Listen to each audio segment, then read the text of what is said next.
લગભગ નવેમ્બરના બીજા સપ્તાહમાં વાદળવાયુ આવવાની શક્યતા રહેશે અને તારીખ 15મી સુધીમાં લગભગ હવામાન ઘઉં જેવા પાકો અને જીરું મસાલા જેવા પાકો માટે સાનુકૂળ થતું જશે. એટલે હવે લગભગ સૌરાષ્ટ્રના ભાગોમાં ક્યાંક તડકો નીકળ્યો છે ત્યાં ધીરે ધીરે વરાપ થવાની શક્યતા રહેશે અને માવઠાના માર વચ્ચે બેહાલ ખેડૂતો રવિ પાકોનું વાવેતર કરી શકશે.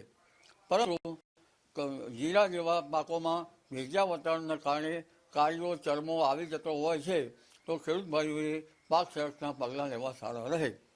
ત્યારબાદ તારીખ 18 નવેમ્બરથી બંગાળ ઉપસાગરમાં હલચલ જોવા મળશે અને 18 બાદ ધીરે ધીરે ચક્રવાત ઉદ્ભવશે અને તારીખ 24 નવેમ્બર સુધીમાં અરબ સાગરમાં અને બંગાળ ઉપસાગરમાં હલચલ જોવા મળશે અને બંગાળ ઉપસાગરમાં ભારે ચક્રવાત થવાની શક્યતા રહેશે.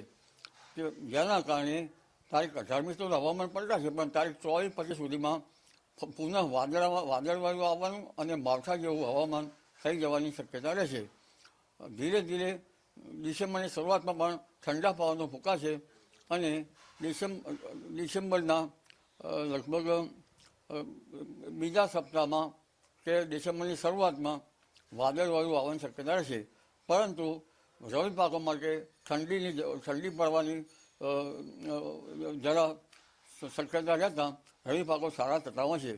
22મી ડિસેમ્બરમાં દેશના ઉત્તરીય પર્વતીય પ્રદેશોમાં ભારે હિમવર્ષા થતાં કડકડતી ઠંડી પડવાની શક્યતા છે અને રવિ પાકો માટે આ હવામાન સુધરતું જશે.